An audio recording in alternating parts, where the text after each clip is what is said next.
So the year of the snake is nearly upon us. The wood snake, I should say. Lunar New Year kicks off next Wednesday, the 29th, even though a lot of people listening thinks the year of the snake actually began on January 20th. Figure that out. If you can't figure it out, call me after the show. Thank you. The celebration extends far beyond with events all next week, really through the month, including at the places our next two guests, James Beard Award-winning chef, restaurateur, cookbook author Irene Lee, and Tracy Chang, the woman behind the James Beard-nominated PAGU in Cambridge and co-founder of the nonprofit Project Restore Us. I should say they're two of my favorite people, which has nothing to do with anything.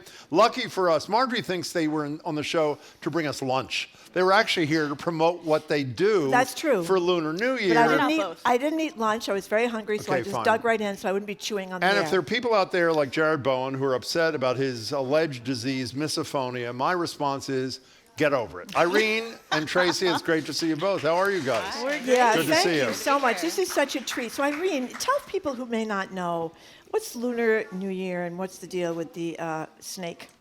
Wood snake. Wood snake. To me, Lunar New Year is just an excuse to eat more with the people you like. So that's what we're doing here today. Dance, man. Yes, exactly. Yeah, wear your elastic waistband and come out to PAGU or May or any one of the numerous events around the city over the next couple weeks.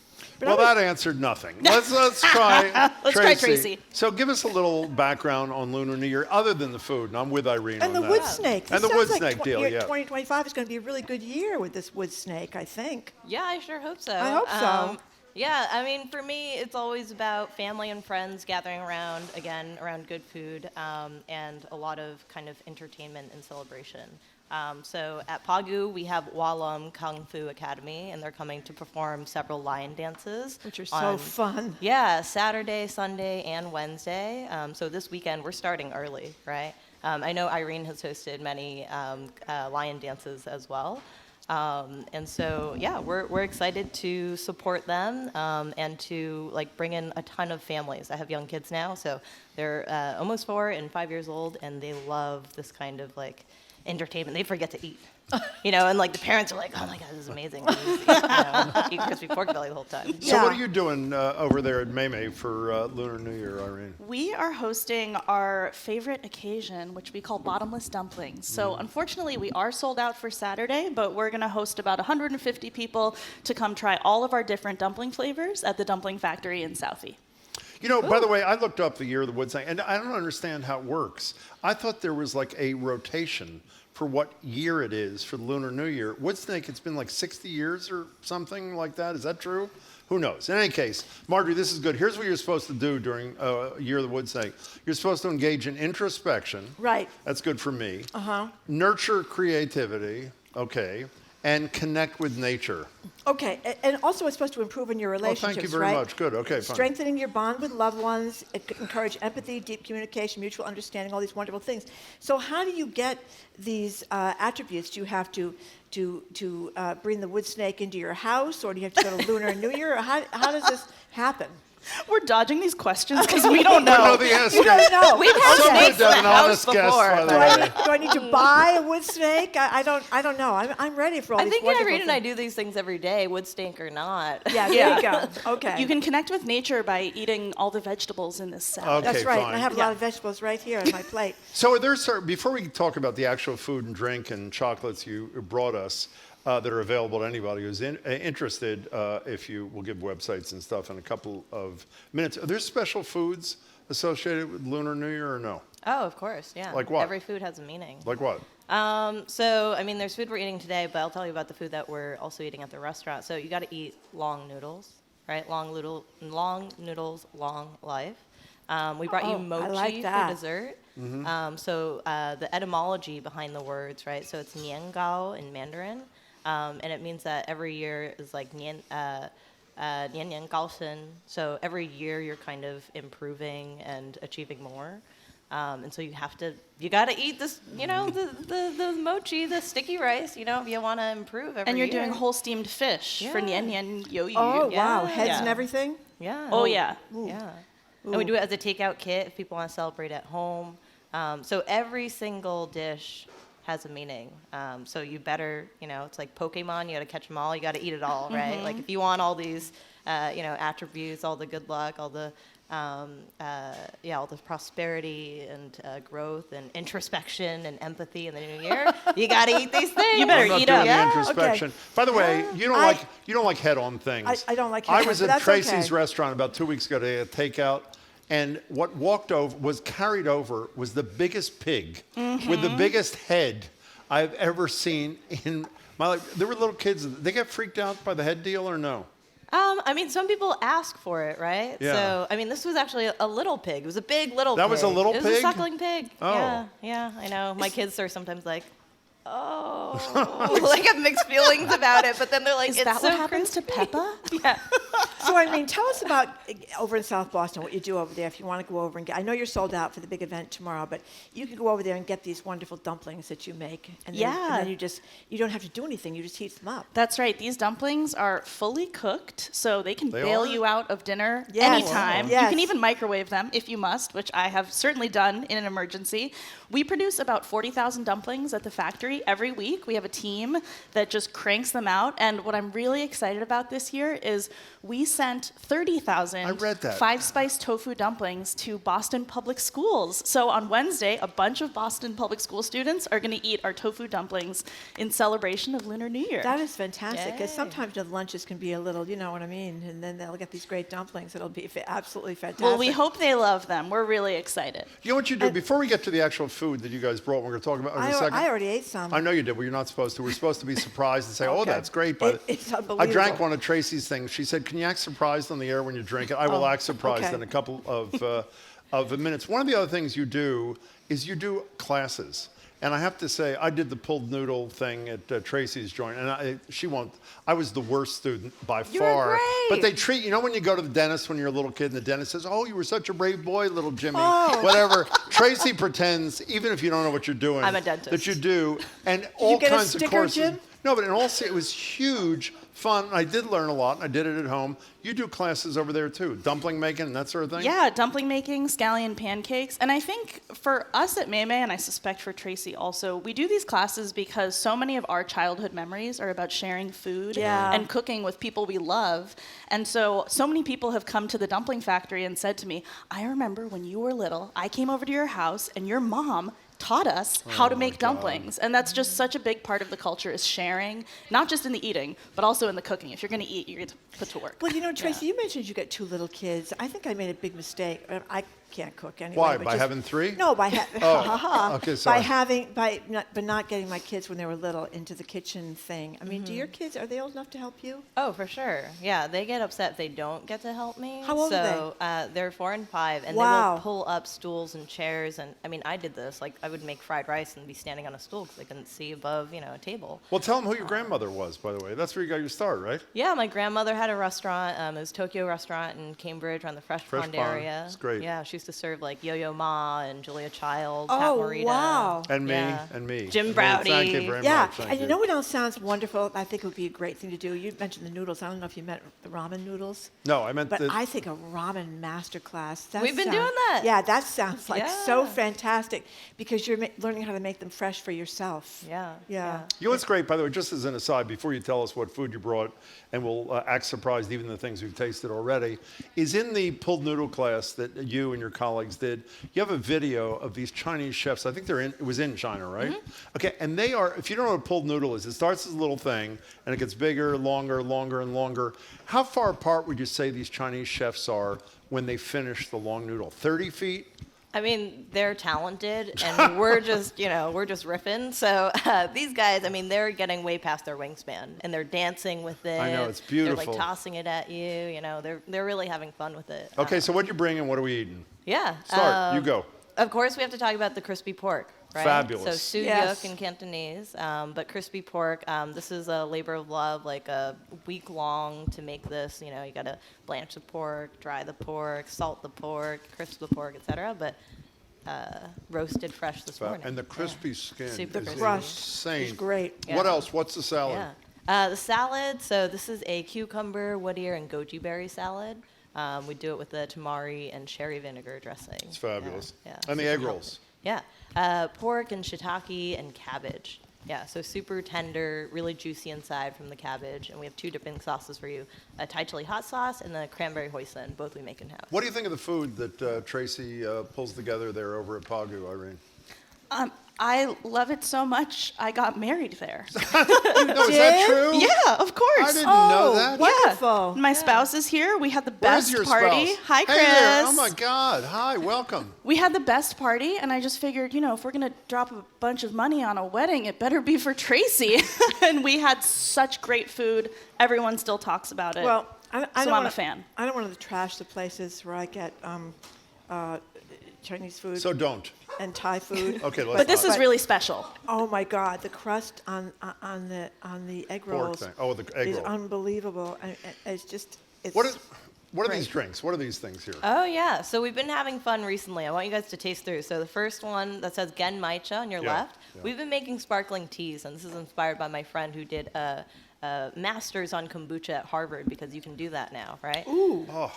So these I have made every single beverage. This is Gen Maicha, fermented for about 8 to 10 weeks in the style of kombucha, but not with all the stuff that's in like supermarket kombucha, right? It's like adaptogenic, hibiscus, lavender, potpourri, right? But this is the tea. This And is it's the tea healthy. as it ages. And it's healthy. Yeah, why is it healthy? Yeah. Well, it's got these natural probiotics, and it has the SCOBY and the cellulose, and so it's just good for your gut. It's good for your GI.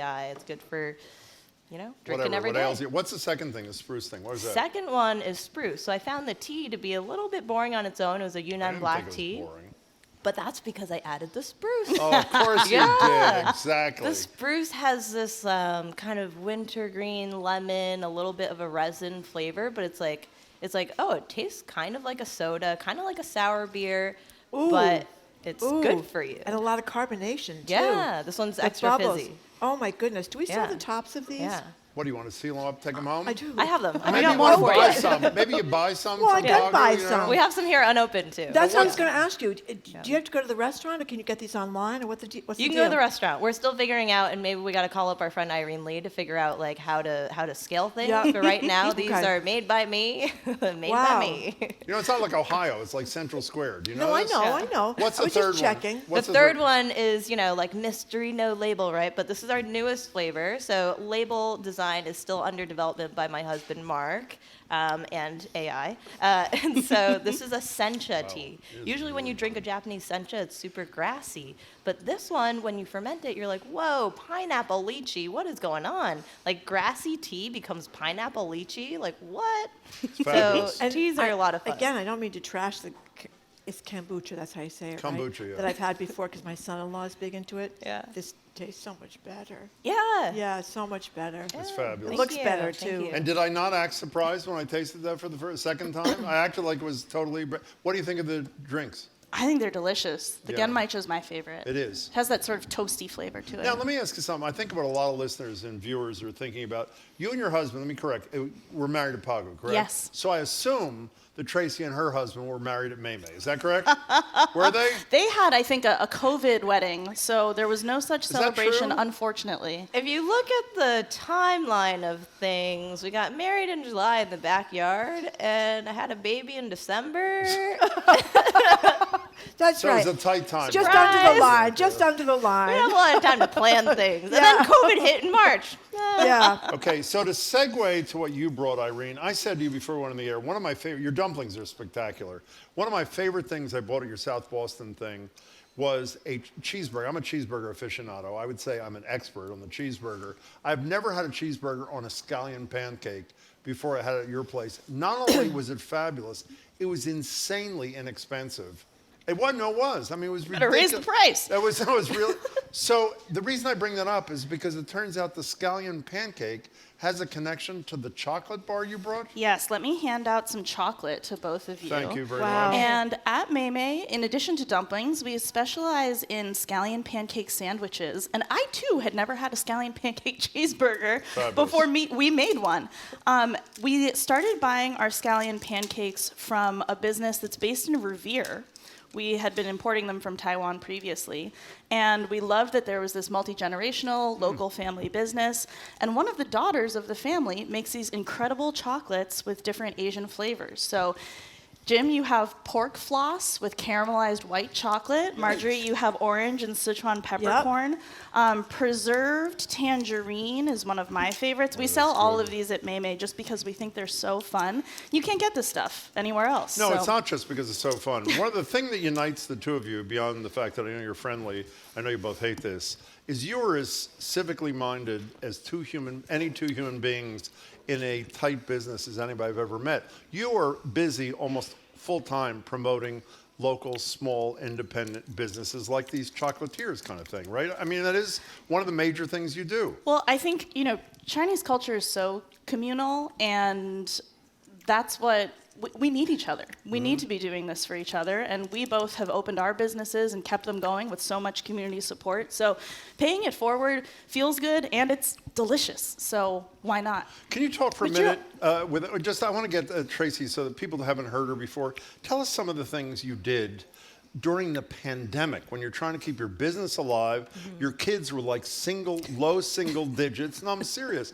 Explain briefly what you... Yeah, I was breastfeeding at the time. Too. In addition to breastfeeding, tell people what you did, what you created. Yeah, so we started 2 nonprofit initiatives. The first was Off Their Plate. Irene was one of the first 10 people that I called to be like, yo, how do we do this? And then from there, within like the next 2 months, that was emergency feeding for healthcare centers and community health centers.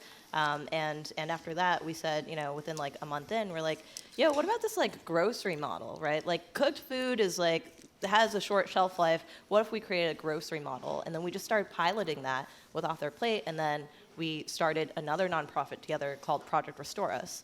We kept that one local. The first one we scaled to like 12 cities nationwide, like $12 million in funding. Barack Obama like tweeted and Instagrammed about us. Kidding. It was crazy, and we're like, whoa, okay, people really, really do care about this initiative. And then we said, hey, we gotta hit local, and we gotta make this impact last. What does that mean? Because we didn't know how long COVID would last. We didn't know how long essential workers, like our employees, would need this kind of help. And so with the Project Restore Us model, people were guaranteed food for 6 to 8 weeks, which later we were able to extend that to months and months. And I mean, that was going for a few years after 2020. And one of the things that Tracy was really smart about was making sure that we were buying culturally appropriate groceries, the kinds of things folks actually eat. And so, masa, corn flour for making tortillas and pupusas, beans of all kinds. I think we might have caused a regional bean shortage with our work, but, I think that really makes the difference. The text messages we got from recipients were so beautiful. Many people blessed us many times. So I just think that was really insightful, and we were able to leverage the industrial supply chain to keep feeding our communities. It's fabulous. So Tracy Chang, I've also read where you give a lot of talks at hot shot places like RISD in Providence, and Brown in Providence, and Harvard and BU. Are you talking about food? Are you talking about what you did during the pandemic? What? The whole story. The whole story. Yeah. I mean, awkwardly, people want me to talk about myself, and I'm like, ooh. But really, like, I think what resonates with young people, especially when I talk to, say, an undergraduate community, which the last 3 talks have been undergrad communities, they're in this like idealist mindset of like a young 20-something, and I've been there, and sometimes I'm still there in my head, right? And I'm 37 now, but I sometimes think like a 20-something, sometimes think like a 99-year-old. But they want to know, like, how did you do it? Why did you do it? And who are all the people that helped you do that? How do you start something like that? So much of it is like, how do you get started? And I think for Irene and I, this is where it's something we have in common, where it's like, well, how do you get started? You start doing it. I've been doing it. I started last week, and then you just start sharing that information with folks, and you figure it out along the way too. Yep. You're not scared to get started. You're not scared to jump into something. And then of course, like, you always ask for help and go. By the way, I watched one of her lectures at Harvard. And you're like, what was the class? She's lecturing on long noodles. And I'm saying to myself, how the hell does the long noodle fit into, what was the course about? Was it a math course? It was Harvard Science and Cooking. So, they apply math and science and physics, and they talk about the elasticity and accessibility of the noodles. It was brilliant. They got to do equations. I don't have to do equations. It was absolutely. Can I, while you're still here for a second, Marjorie's going to give the websites in a minute if you want to, and you should. their stuff is great, and they're wonderful people. When I was talking to Marjorie before, I was thinking about, of all ethnic foods that have become so huge in this country now, I'm thinking that at least in this community, and I think everywhere in this, wasn't Chinese, Asian food the first, the Sally Lings and obviously the Joyce Chens in Boston, your grandmother, obviously that kind of thing. You're both nodding. It's still, there are a lot of trends in America that are short-lived, particularly around, I think around food as well, not only in a variety of ways. Asian food, Chinese food is as huge, if not huger today than it was when it broke into America's psyches, like 50, 60 years ago. Is that true, or am I wrong I would about hope that? so. I would hope so. I don't know if What do you think, have Irene? like stats around it, but Sure. I it's think popular. there's so many, almost any town you go to, no matter where you are, there's at least one Chinese restaurant that's been Yeah. doing their thing there for years and years, which I think is so cool. A lot of it has to do with the history of immigration and the Chinese labor that helped build this country, from the railroads to vineyards in Napa. And now, of course, there's so many international students here in Boston. So I think it's just really cool to see the interest and the dining population kind And you of evolve as things change. And now you have every variety of Asian food. You have Thai, Asian fusion, Vietnamese, Korean barbecue. All these places. I have a million of these places right on Beacon Street in Brookline, and they're packed. Yeah, all and the time. there's still more cuisines that we want to see represented in Boston. There's not a ton of Filipino food. There's not a lot of Lao food. So we're working on supporting these up and coming chefs who want to represent their culture in kind of a personal and authentic way. And that's something that Tracy and I are both always trying to push forward. Yeah, Well, let me just say, you were two of the best people I ever met, doing some of the most wonderful, not only things for the community, but producing some of the best food I've ever eaten. And your cookbook, your most recent thing, also changed my life. What's the name of that thing? What's the name of the most Perfectly Good Food. Perfectly Good. And explain what the theme is there. Yeah, the theme is really how to cook with what you have, waste less food, have more fun. Yeah. I haven't good had more stuff. fun, but I'm wasting less food, and I am cooking what Well, I that have. should be so more fun that's good inherently, enough. I hope. it is, Yeah. Yeah. You're very kind, Jim. Could you Yeah. tell our moms what you said? Well, I That'd be hope they're good. listening. So happy Lunar New Year to you two, and thanks for bringing this wonderful stuff, and good luck with everything you're working So on. I'm going to think about Lunar New Year and hope that the wooden snake comes to inspire me or whatever. I think it will. And yeah, we hope Well, so. you're actually introspective, unlike somebody else we know. Oh, okay. Like me. Okay. See you guys. Thank It's great you to so see you. much. Thank you for coming both. in.